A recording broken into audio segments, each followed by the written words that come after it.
आज हम कक्षा 10 में हिंदी में जीवन सूत्राणि पाठ के बारे में पढ़ेंगे। जीवन सूत्राणि का मतलब है जीवन के सूत्र। जैसे गणित के सवाल लगाने के लिए सूत्रों की आवश्यकता पड़ती है बच्चों, वैसे ही मानव जीवन में भी कवि ने कुछ सूत्र बताए हैं। इसलिए इसमें कवि ने इस पाठ में कुछ प्रश्न किए हैं और जिनको हम भली भांति पढ़ेंगे। आप लोग ध्यान से सुनिए। बच्चों, आज हम जीवन सूत्राणि के पद पढ़ेंगे। तो प्रस्तुत पद हमारी पाठ्य पुस्तक के जीवन सूत्राणि नामक पाठ से लिया गया है और इसके बारे में लेखक ने जीवन के रहस्य को बताने के लिए कुछ प्रश्न किए हैं। क्या कहा है लेखक ने कि किंचिद गुरुतरम भूमे किंचिदोच्चतरम चेखात किंचिद सेगतरम वातात किंचिद बहुतरम तृणाति। कहते किंचिद गुरुतरम भूमे, कवि ने कहा है, लेखक ने कहा है कि भूमि से अधिक ऊंचा क्या है। गुरुतरह माने भारी क्या है, भूमि से भी अधिक भारी क्या है। और किंचिद उच्चतरम च खात, खात माने आकाश, कहते आकाश से भी ऊंचा क्या है। और किंचिद शीघ्रतरम वातात, और वायु से भी शीघ्रगामी क्या है। और किंचिद बहुतरम तृणात्, और तिनकों से भी बहुत अधिक क्या है। तो देखिए इसमें क्या उत्तर में बताया है कि भूमि से बढ़कर क्या है भारी।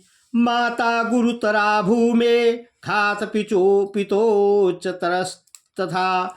मनासेगतरम वातात चिंता बहुतरी तृणात्। माता गुरुतरा भूमे, भूमि से अधिक भारी कौन है? माता। कहते माता भूमि से अधिक भारी है या भूमि से भी बढ़कर माता है। और खात माने आकाश से बढ़कर ऊंचा क्या है। पितो उच्चतरस तथा खात, और पिता आकाश से भी ऊंचा है। मना शीघ्रतरम वातात, और मन वायु से भी शीघ्र चलने वाला होता है। चिंता बहुतरी तृणात्, तिनके से बढ़कर चिंता होती है। अगला देखिए बच्चों, अगले श्लोक में कवि क्या प्रश्न करता है कि किंचिद प्रवसतो मित्रम किंचिद मित्रम गृहे स्थिता आतुरस्य चे किम मित्रम किंचिद मित्रम मरीष्यतः। किंचिद प्रवसतो मित्रम, विदेश में या परदेश में रहने वाले का मित्र कौन होता है।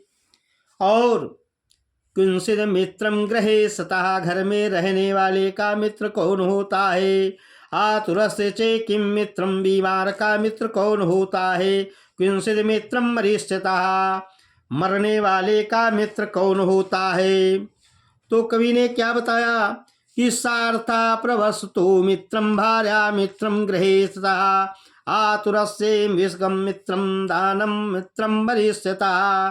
सार्था प्रवसतो मित्रम, विदेश में रहने वाले का मित्र उसका सार्था माने साथी है। और भार्या मित्रम गृहे स्थितः, घर में, गृह माने घर में, स्थितः माने रहने वाले का, मित्रम माने मित्र कौन, भार्या पत्नी, घर में रहने वाले का मित्र पत्नी होती है।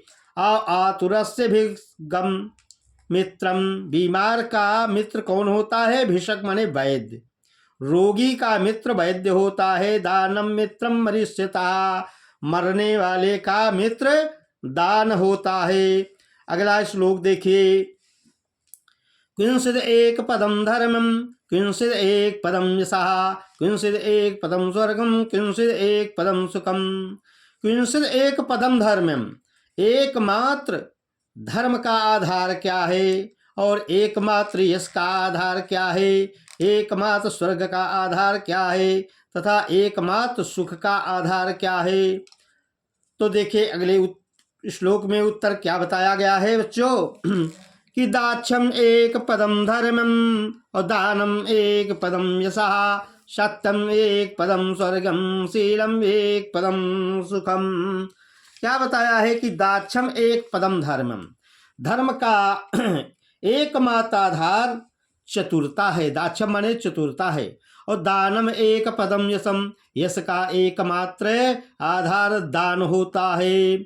और सत्यम एक पदम स्वर्गम, स्वर्ग का एक आधार सत्य होता है। और शीलम एक पदम सुखम, सुखों का एकमात्र आधार शील होता है, सदाचार होता है। अगला श्लोक देखिए। अगले श्लोक में क्या प्रश्न किया जा रहा है कि धान्यानाम उत्तमं किंसेत् धनानां स्यात् किमुत्तमं, लाभानाम उत्तमं किं स्यात् सुखानां स्यात् किमुत्तमं। धान्यानाम उत्तमं किंसेत्, कहते धान्यों में उत्तम क्या है और धनों में कौन सा धन उत्तम होता है। कहते लाभों में उत्तम क्या होता है और सुखों में उत्तम सुख क्या होता है। धान्यानाम उत्तमम दाक्ष्यम, धान्यानाम उत्तमम दाक्ष्यम, धनों में धान्यों में या फसलों में सुख साधनों में उत्तम चतुरता होती है। धान्यों में उत्तम धान्य चतुरता धान्य है। और धनों में उत्तम धन क्या है, श्रुतम माने विद्या। कहते हैं धान्यों में उत्तम धान्य क्या होता है, चतुरता। और धनों में उत्तम धन क्या होता है, विद्या। और लाभों में श्रेष्ठ क्या होता है, निरोग, निरोगी रहे पुरुष, यही सबसे बड़ा लाभ है। और सुखों में सबसे उत्तम क्या होता है, तुष्टि, संतोष। कहते संतोषम परमम सुखम, अगर संतोष नहीं है तो तुम कोई भी मनुष्य सुखी नहीं रह सकता है। जिसके हृदय में संतोष है वही सुखी रह सकता है। अब अगले श्लोक में देखो को बताया जा रहा है कि मनुष्य क्या छोड़कर प्रिय होता है और क्या त्याग कर शोक नहीं करता है, और क्या छोड़कर धनवान हो जाता है, क्या छोड़कर के वो सुखी हो जाता है। कहते किम नु हित्वा प्रियो भवत्, किम नु हित्वा न शोचति, किम नु हित्वा अर्थवान भवति, किम नु हित्वा सुखी भवति। मनुष्य क्या हित्वा माने छोड़कर प्रिय होता है और क्या त्याग करके छोड़ करके शोक नहीं करता है। और किम नु हित्वा अर्थवान भवत्, क्या छोड़ करके मनुष्य अर्थवान माने धनवान होता है। किम नु हित्वा सुखी भवत्, और क्या त्याग करके वो सुखी होता है। देखिए इसके उत्तर में क्या बताया गया है अगले श्लोक में बच्चों। मानम हित्वा प्रियम प्रियो भवति, क्रोधम हित्वा न शोचति, कामम हित्वा अर्थवान भवति, लोभम हित्वा सुखी भवेत्। मनुष्य अभिमान को, मानम माने अभिमान को, हित्वा माने छोड़कर, प्रियो माने प्रिय, भवत माने होता है। अगर मनुष्य अभिमान छोड़ दे तो वो सबका प्रिय हो जाता है। और क्रोधम हित्वा न शोचति, और क्रोध कर को छोड़ करके त्याग कर वो शोक नहीं करता है।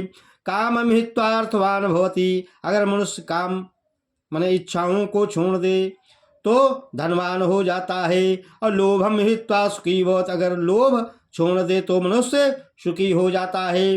बच्चों आज आपकी ये जो पुस्तक है कुछ समाप्त है। और आप सब लोग हमारे आधुनिक हिंदी ज्ञान सागर चैनल को सब्सक्राइब करें, लाइक करें। इसमें संस्कृत के जितने पाठ थे आज पूरे हो गए हैं। आप लोग सब पुनरावृत्ति कर लें, दोबारा इनको फिर से अपने घरों में वीडियो देख करके उसको सुन करके रिपीट कर लें। परीक्षा में बहुत ही उपयोगी ये सब पद हैं। धन्यवाद।